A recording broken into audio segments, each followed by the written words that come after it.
Salam. Alhamdulillah. Baik, alhamdulillah pada kesempatan ini kita bersama dapat berjumpa kembali dalam kegiatan belajar. Sebelum kita belajar materi pelajaran fikih pada kesempatan ini, yuk kita berdoa bersama dipimpin oleh ketua kelas. Syukur berdoa.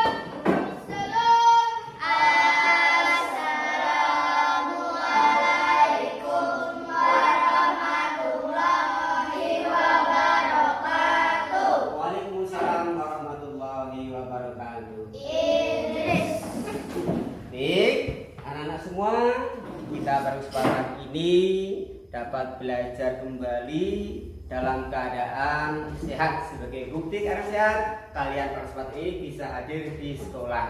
Coba sebelum kita masuk pada materi pelajaran, di antara kalian siapa yang tidak hadir? Hadir semua? Hadir. Alhamdulillah kehadiran semua bisa mendukung proses berjalannya kegiatan belajar pada kesempatan ini.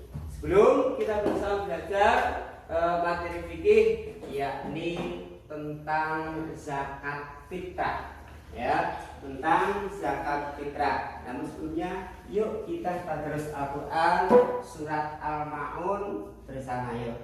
A'udzu billahi minasy syaithanir rajim.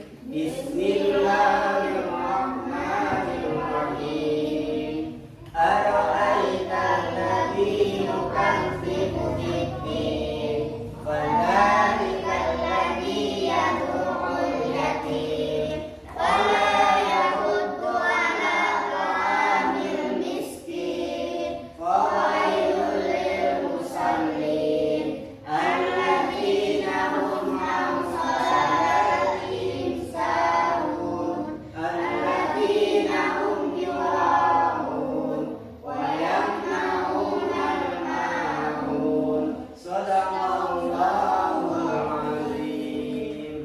Untuk bukan rasa semangat, yuk kita tepuk PPK dulu. Yuk. 1, 2, 3. Tepuk PPK. Religius, nasionalis, mandiri, gotong royong, integritas. Nah, ya, dalam belajar kita harus semangat. Pembahasan kesempatan ini mengenai zakat fitrah. Ya, zakat fitrah adalah merupakan suatu kewajiban kita sebagai umat Islam yang ditunaikan ketika bulan suci Ramadan, ya. Nah, kesempatan ini yang akan kita pelajari tentang pengertian zakat fitrah, ya. Terus kapan kita bersama mengeluarkan zakat fitrah? Dan bagaimana cara mengeluarkan zakat fitrah? Terus siapakah yang berhak menerima zakat fitrah? Itu hal-hal yang akan bahas pada kesempatan ini. Jadi zakat fitrah adalah suatu zakat yang juga disebut dengan zakat jiwa, yakni orang yang beragama Islam harus mengeluarkan harta bendanya diambil dari makanan pokok diberikan kepada orang-orang yang berhak menerima. Terus sumber dasar tentang mengeluarkan zakat fitrah itu tertera dalam kitab suci Al-Quran surat Al-A'la ayat 14 sampai 15 yang berbunyi Qad aflaha man tazakka wa dzakara asma rabbih fasalla. Ya.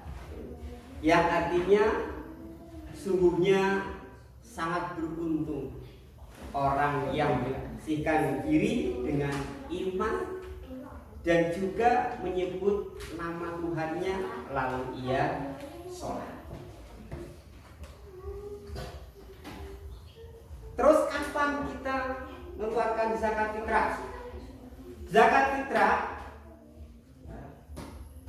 ada ketentuan waktu untuk mengeluarkan zakat fitrah. Ada kalanya ketentuan waktunya ada wajib. Ya, wajib kapan itu zakat fitrah terkena hukum wajib? Yakni setelah tenggelamnya matahari di akhir bulan suci Ramadan sampai sebelum masuknya waktu sholat Idul Fitri. Itu wajib. Terus mubah kapan? Mulai tanggal 1-nya Ramadan sampai sebelum pelaksanaan sholat Idul Fitri. Itu mubah. Terus haram. Haram kapan melakukan zakat itu terkena hukum haram? Yakni setelah sholat setelah terbenamnya matahari di hari raya Idul Fitri. Adapun jika mengeluarkan pada waktu itu bukan dinamakan zakat fitrah tapi sodaqotun minas sodaqot, artinya sedekah dari sebagian sedekah-sedekah. Ya, terus makruh itu ya waktu mengeluarkan zakat fitrah setelah sholat hari Idul Fitri sebelum terbenamnya matahari di tanggal 1 Syawal atau tepatnya di hari raya Idul Fitri. Itu hal-hal yang berkenaan dengan zakat fitrah. Terus sasarannya kepada siapa zakat fitrah diberikan? Zakat fitrah diberikan kepada 8 golongan. Pada 8 golongan. Pada 8 golongan. Di antaranya siapa saja? Wah, yang tahu. Apa? Fakir. Terus apa lagi? Miskin. Terus amil. Terus apa? Ayo. Apa? Mual. Malam. Apa lagi?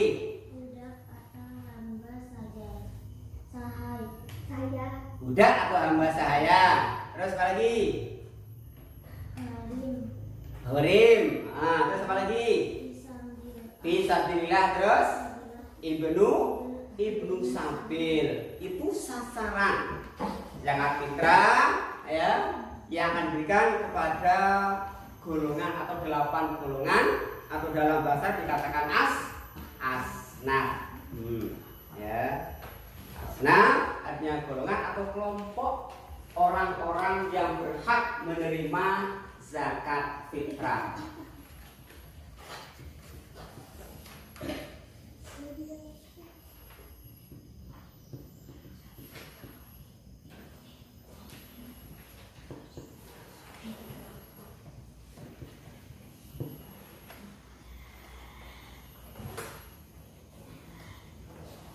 Terus ada pun tata cara mengeluarkan zakat fitrah, ya. Ada pun tata cara mengeluarkan zakat fitrah.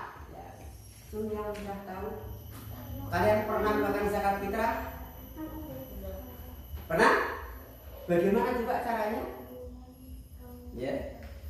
Diambil dari makanan pokok. Karena kita orang Indonesia makanan pokoknya apa? Nasi. Beras, maka ya zakat fitrahnya untuk kita warga Indonesia adalah beras. Ketentuannya berapa atau seberapa ketika kita melakukan zakat fitrah? Terus untuk lebih lanjut ya kegiatannya adalah diskusi coba bagi kelompok. Kalian bagi kelompok menjadi 2 kelompok. Ini putra putri apa campuran? Hah? Ya wes. Ya, enggak. Coba ya, yang putra putri putri. Coba ya. Ini kalian diskusikan materi yang ada di buku teks tentang zakat fitrah.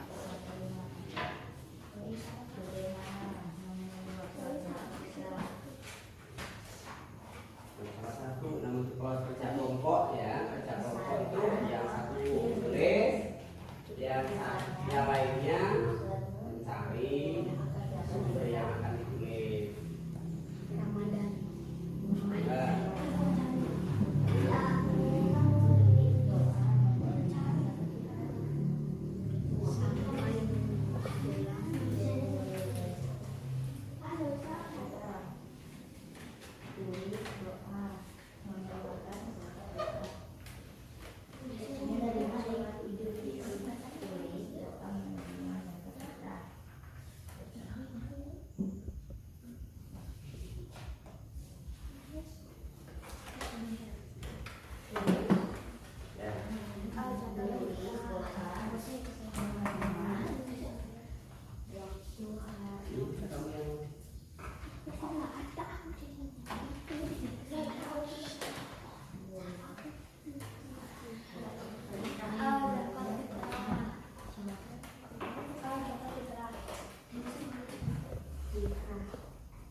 Dari hasil diskusi kalian, presentasikan yang mewakili kelompok coba si Isal Muhammad. Coba presentasikan terkait hasil diskusi yang telah kalian kerjakan.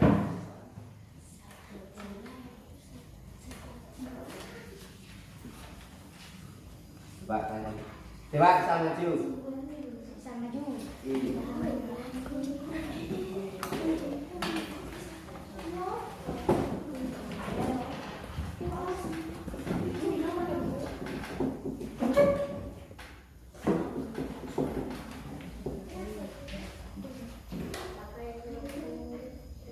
Zakat fitrah juga disebut zakat jiwa, yaitu setiap orang yang beragama Islam harus memberikan harta yang berupa makanan pokok kepada orang yang berhak menerimanya.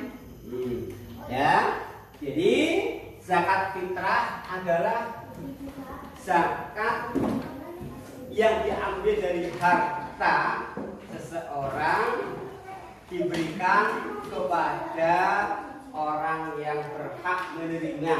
Tapi zakat fitrah itu sangat erat hubungannya dengan bulan Ramadan dan hari raya.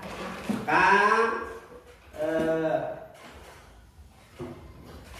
zakat fitrah adalah zakat fitrah adalah disebut juga dengan zakat jiwa,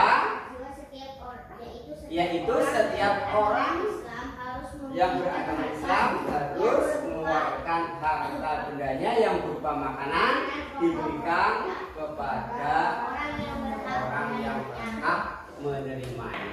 Coba ulangi. Zakat fitrah adalah Zakat fitrah juga disebut dengan zakat jiwa, yaitu setiap orang yang beragama Islam harus memberikan harta yang berupa makanan pokok kepada orang yang berhak menerimanya. Pada orang yang berhak menerimanya. Coba sekarang kita bahas siapa orang yang berhak menerima zakat fitrah. Jadi sudah disebutkan bahwa orang-orang yang berhak menerima zakat fitrah itu ada 8 golongan. Di antaranya siapa saja tadi? Fakir, miskin, amil, mu'alaf, budak atau hamba sahaya, gharib, fisabilillah, terus ibnu sabil. Jadi coba siapa yang tahu istilah yang disebut dengan fakir? Fakir adalah orang yang tidak punya harta benda dan tidak punya pekerjaan untuk mencarinya. Sementara miskin adalah orang yang punya harta benda tapi tidak mencukupi kebutuhan Ya. Terus amil. Amil adalah orang yang mengelola, mengumpulkan dan mendistribusikan harta zakat fitrah. Terus selanjutnya mu'alaf. Apa yang maksudnya mu'alaf? Mu'alaf adalah orang yang hatinya masih lemah atau imannya masih lemah karena baru masuk Islam atau menyatakan diri masuk Islam. Terus yang keempat apa? Ghorim. Ghorim adalah orang yang banyak hutang dan ia tidak mampu membayarnya.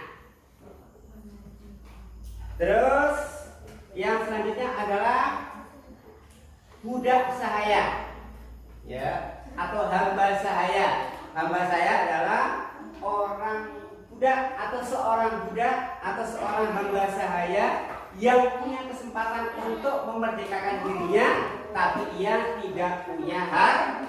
Nah, terus fisabilillah adalah orang yang memperjuangkan agama Allah dan ia tidak mendapatkan gaji. Terus ibnu sabir atau musafir.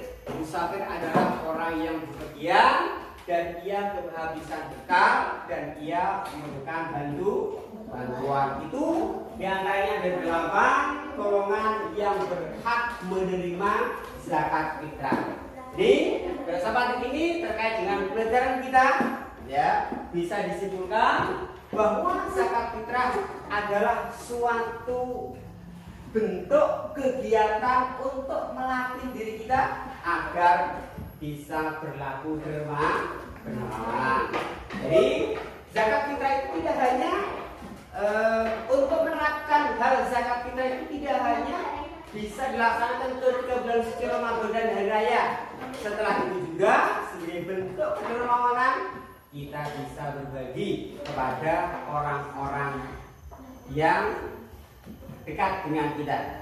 Orang-orang yang membutuhkan akan uluran tangan kita dalam kegiatan sehari-hari. Jadi seandainya kita tidak mampu memberikan suatu benda atau suatu yang berbentuk barang dengan kita bertutur kata yang baik, sudah merupakan bagian dari sedekah. Itu makna dari sedekah. Jadi ya, untuk hal sedekah kita tidak harus dengan harta, tidak harus dengan harta benda, tapi kebaikan kita, tutur kata kita, ya, sudah merupakan bagian dari sedekah.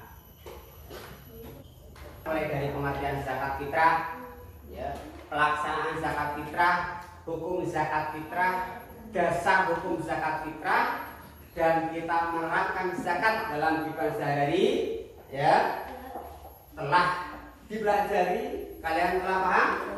Paham. Jadi zakat itu artinya adalah bersih.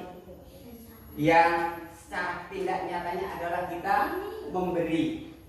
Berarti memberi itu membuktikan rasa dermawan kita kepada orang lain. Jadi biasakan kita berderma kepada orang atau mau berbagi. Mudah-mudahan dengan belajar materi zakat fitrah ini kita termotivasi untuk mau berbagi. Mudah-mudahan belajar kali ini senantiasa bermanfaat untuk kita semua.